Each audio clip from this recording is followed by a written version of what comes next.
The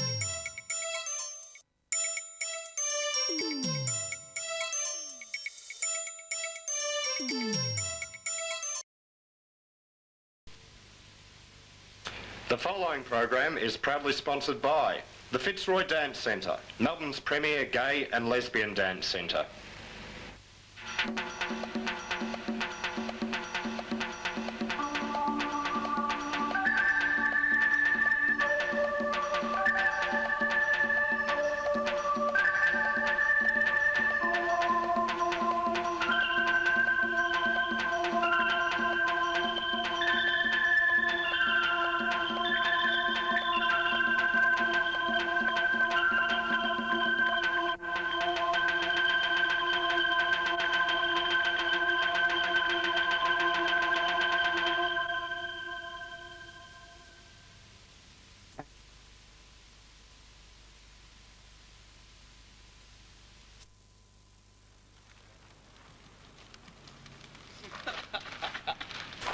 Darling, what are you wearing today? It's a plastic bag. Oh, knock me down. It doesn't look like a plastic bag too. It's a lovely frock. Well, look, Bent TV's budget wouldn't stretch to accommodate latex. Oh, I see. Oh, I see. No, so, looking for potential sponsors again. Yes, we need money desperately. And subtle scripts. Yes. Don't look at me, all right? Oh, darling, it's hard not to look at you when you look so lovely. It's nice, it's just beautiful. Where's the wet stuff? Oh. Now, what am I? What are you? Oh, let me guess. Hang on just a minute. Oh, I know. You're a giant condom. Yes, Pete the Peenie. Oh, how lovely. No, I'm a walking safe sex message. Oh, you are too. I am. And which is lucky, really, because tonight's program is all about, if you haven't guessed already, safe sex. Yes, specifically the Gay Now courses, which are run as an outreach arm of the Victorian AIDS Council, which is right behind us. Oh, that's very good, darling. Yes. Thank you. Now, these courses are run for a 6-week period, and they cover a whole range of issues to do with personal and interpersonal relationships. Yeah, self-esteem, coming out, relationships, all that sort of shit. Yeah, because, as we all know, safe sex is not just about latex gloves and plastic bags and condoms. Oh, look, I knew that. I knew that. Did you know that, darling? Oh, you're so clever, really. So why the plastic bag? Well, look, the producer told me to wear it, all right? Thought it was an interesting thing to do, to introduce. Oh, and it is. It is. It's a terribly interesting thing to do. It I'm is. glad we did it. Yeah.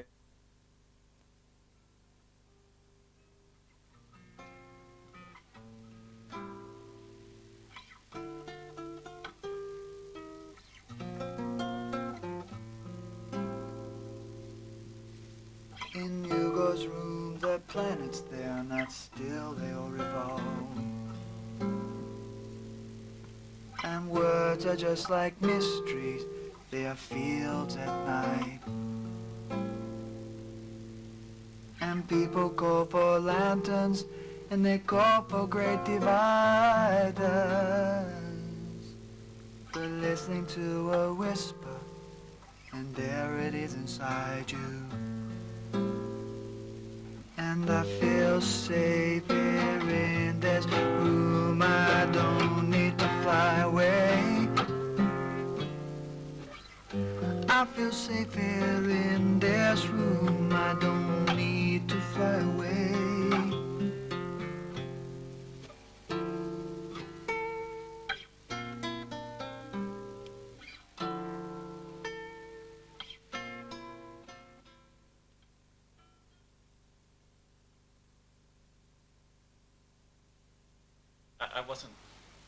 This incident happened to let me know just how obvious or how out I really was there.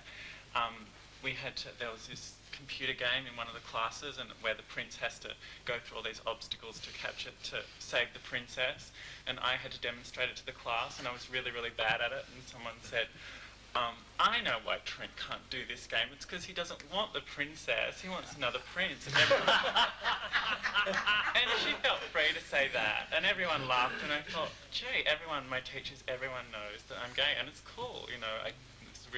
I've come such a long way. I think I had my first gay experience when I was 14 and initiated by someone older than me, but I certainly wanted it to happen and enjoyed it and got totally freaked out about it. And I think that, you know, by the time I was 18, I didn't sort of do much after that, but by the time I was 18, I was denying it and went through a bit of a religious phase in order to run away from it. Looking back at it now, it was running away, and sort of tried to get a girlfriend as well. And after about 2-3 years, I realized I was kidding myself, and then it took me about another 2-3 years to finally come to terms really with my sexuality. So it was a long process. I think also gay role models, you know, like Martina. In sports, yeah. In the media, it's just because of the media, I think. Has made a big impact on homophobic attitudes. I think the church, they're a big number. Yep. Political agenda. Against God. Well, what happened was Marcus O'Donnell, who was working with the AIDS Council Gay Men's Health Centre at the time, went across to the States because they had started to see an increasing incidence of men seroconverting, and they felt that they needed to adopt a strategy that would, I suppose, help men to prevent the transmission of the virus. He came back to Australia and wrote up a report which the Australian Federation of AIDS Organisations had a look at, and from that the FAO submitted to the government for funding for a national peer education project. And so peer education projects were set up all around Australia as pilots, each with their own flavour. And in Victoria, what we set up was a 5-week discussion-based course at that stage, which was called Gay Now. People go for lanterns, and they go for great dividers. They're listening to a whisper, and there it is inside you. And I feel safe here in this room. I don't need to fly away. I have trust issues. That was a bad loss. That's a good exercise. Come in a bit closer. Good exercise. Now keep your feet together and let your body go. Just fall. Free fall. That's it.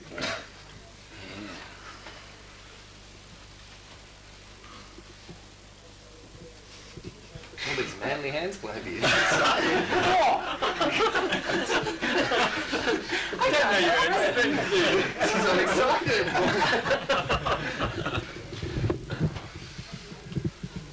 Okay, I trust you. Who's Jared? Jared? No, I have. I remember now. Tim. Oh, no. Many hands on this since Club 80. What's that? Hang on, my feet are still going. Have that way.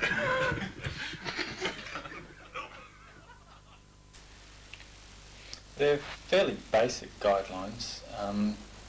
Some of them are fairly obvious. For example, confidentiality is paramount. You know, what is said within the various sessions stays within the sessions. That's very important. We then try and make sure that everybody gets there on time, and they attend it all 6 weeks, and they use I statements. It's very easy to generalise and say, oh, everybody does this or that or something else, but what we're interested in is the individual's true feelings. So if they can say, I believe in something, or I feel bad about something, that's very important as well. Burn your balls. God, that would hurt. Using your own saliva as a lubricant and a condom in an energy unsafe. Safe. Okay. Picking area Unsafe. having cum blown away. Assuming the person's body's all right, I'd make that safe. Getting a tattoo of a pink triangle. Foul, he'd get a pink It would depend on where you'd go. That could be safe if the needles were fine. But most people in the practices of tattooing usually use What do you mean? Yeah, but you could go to someone that's dicey. You could go to someone that's dicey, and then it wouldn't be safe. I'd be very careful where I go. Is anybody familiar with ammo?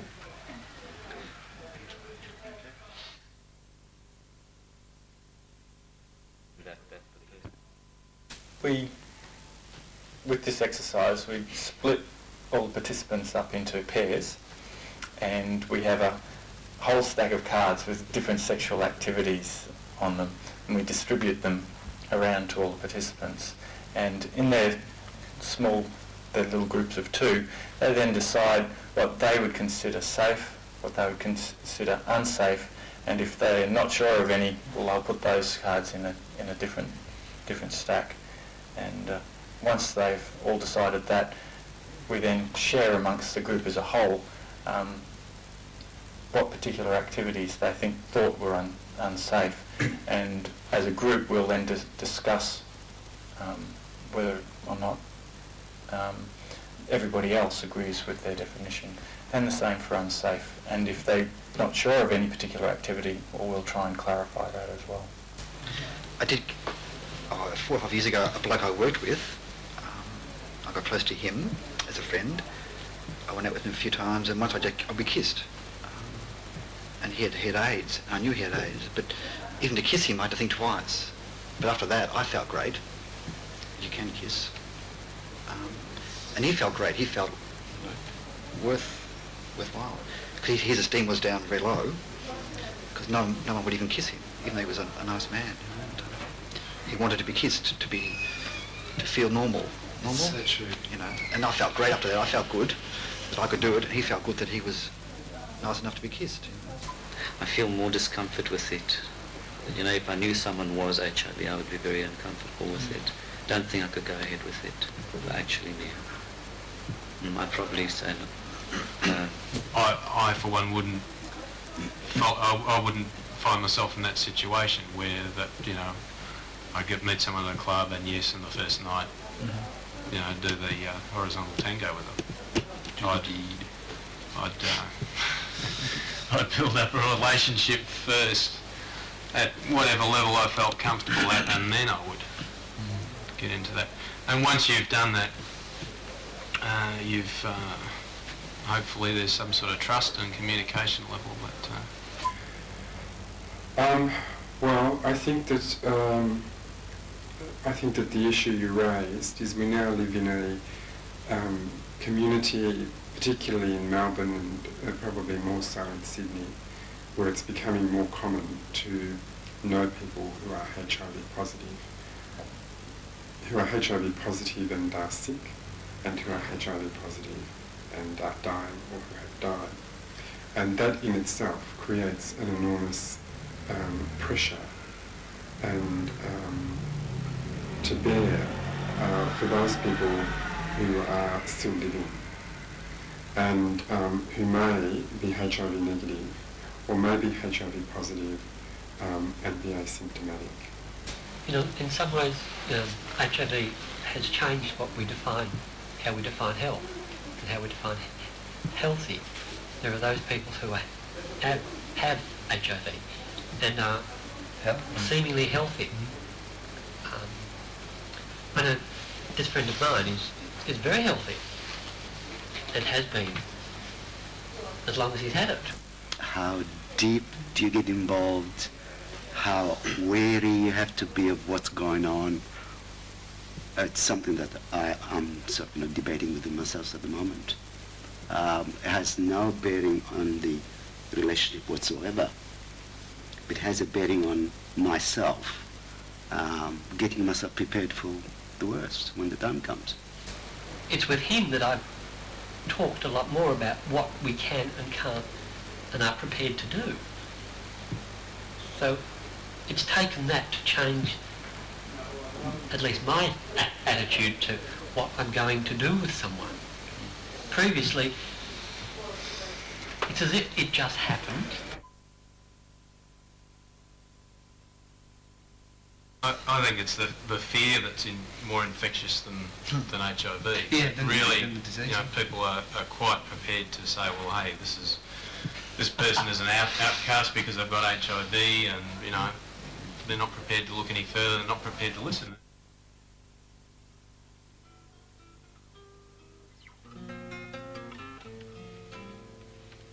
In Hugo's room, the colors, they are never filed away.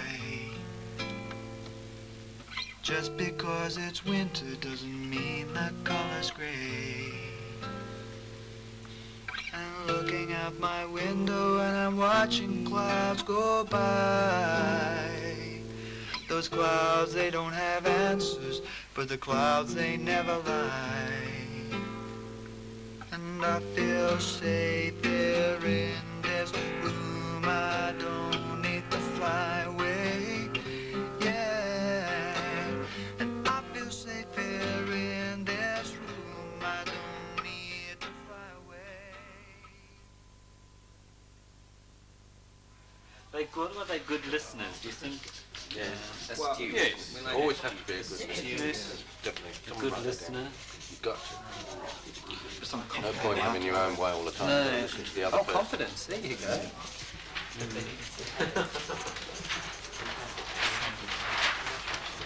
Not quick to condemn it either. Acquaintances. Which one is that? Yeah, lots of friends. Friends or acquaintances? I think and friends. Okay. Lots of everything. Everything in abundance. The issue with those terms, recently at a prayer meeting I was at, this wonderful mother of a gay friend of mine absolutely destroyed the prayer time it was a time when the floods were in Holland, and she prayed that the dikes would hold.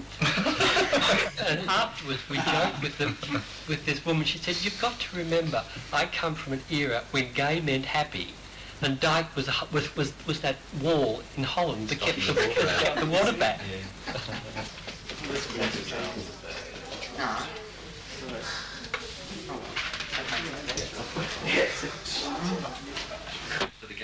Going there, it was before that, was driving there, driving to VAC, and I thought, hang on, what are you doing this? You're not... Isn't it Johnson Street, the one in Johnson Street? Yeah. You're not doing this, you know, you don't need to, you're not really gay. And then I saw this guy riding a bike in a nice pair of micro shorts, and I thought, yes you are, I'm going. There's no turning back. Raise up to a kid. Had to go along to that course. When I walked in, well, when I asked Gary, it was quite funny. I walked in and what did I say? I'm here for the craft group. Because I walked in, I looked at the doors and I saw these guys sitting there and I thought, oh, this is the one, but I'm not going to participate. So I walked in and said, oh, I'm looking for the craft group. And it's like, no, that's off forever. And I don't know, Gary could just tell or whatever that I was really meant to be there. And he said, and what's your name? And I said, Jared. He's like, Jared Boston. Yes. He's like, come here. And so put your name down. And it's like, yeah, I hated it. I despised it.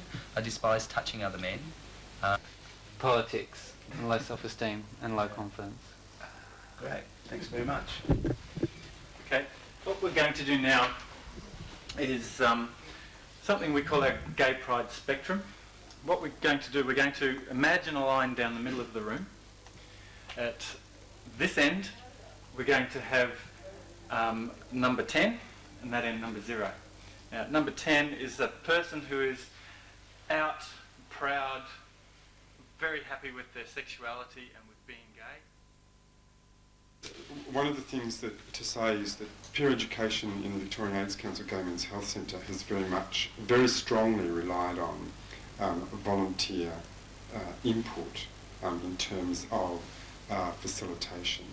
And it's very much relied on drawing those volunteers from those people who would participate in peer education activities, so that it creates that ongoing effect, and not just an effect but an integrity in peer education that's not lost, that peer education continues to be developed by those people who are in fact peers of the people who are coming into the courses. And so it's sort of an ongoing, rolling on effect. I decided that's not good because I wanted a proper reaction. And I got 2 people freaked out. Even if it was a role play, they completely freaked out. I think to promote gay pride within the actual course is very important, because it leaves the group feeling with a sense of gay pride. Once they've finished the 6 weeks and hopefully the dinner, they can walk out that door thinking, great, I feel so comfortable now, I feel good. I mean, that's my... I think it can be. If somebody has a high self-esteem and is proud of who they are and what they are, proud that they are gay, I have to use an I statement here, but I think for myself, I will practice safe sex and try and educate others and encourage others to use safe sexual practices as well. And I think the pride will help me do that. If you write something down, it can never cover every situation, every possibility that anybody might invent in their own mind. The discussion allows people to clarify issues and to raise their own beliefs and their own thoughts and have them answered by somebody with some more knowledge or by the rest of the group. That peer education in the future is probably, while maintaining Gay Now, as a course that can be developed and amended and flexible in terms of the complexity of the issues, that there also needs to be in peer education, or what peer education is attempting to do, is to create supplementary courses to that, which will actually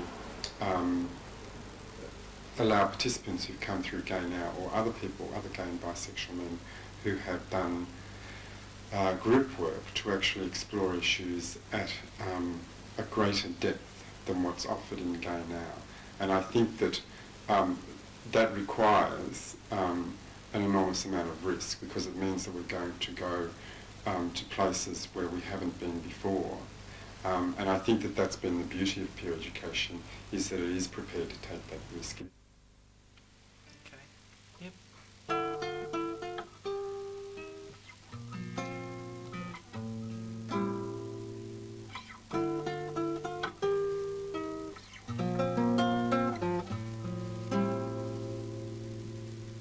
In Hugo's room, the planets there are not still, they all revolve. And words are just like mysteries, they are fields at night. And people call for lanterns, and they call for great dividers. But listening to a whisper, and there it is inside you. And I feel safe here in this room, I don't need to fly away. I feel safe here in this room, I don't need to fly away.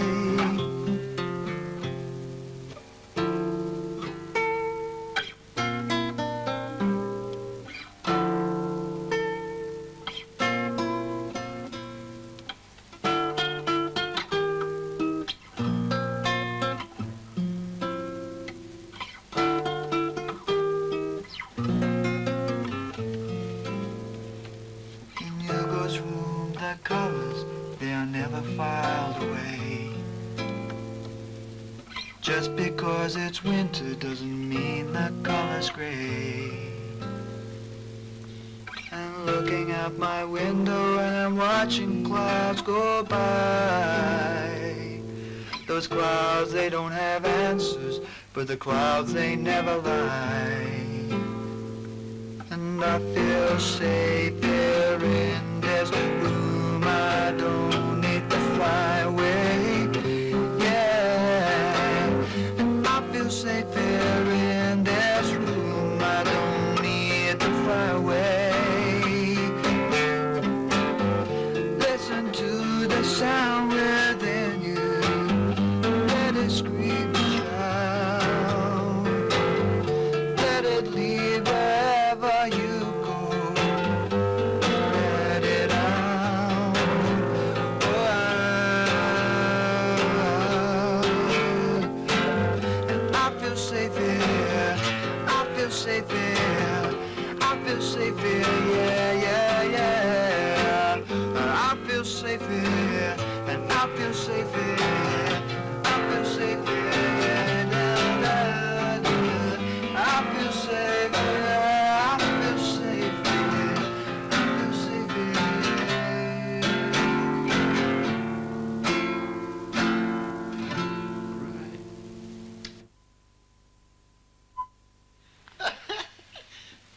truth salad.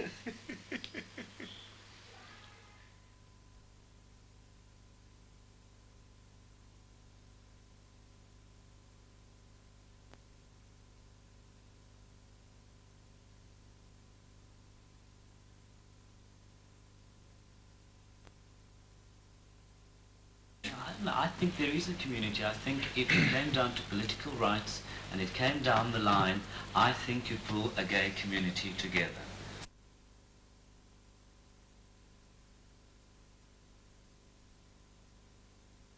There's a common bond, isn't there? Common It's, bond. and you feel straight away there's an acceptance, like, you know, we're going to accept each other in this room far more readily than perhaps other people would normally experience.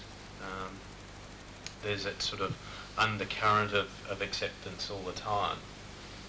You know, whether you pop out to a gay venue or restaurant or bar or whatever, you feel that there's a sense of belonging and a certain amount of comfort. It's certainly not the utopia, but I don't think there ever is. But it's pretty close, as close as you can get to a very happy situation. Sense of belonging. A sense of belonging, certainly. Mm-hmm.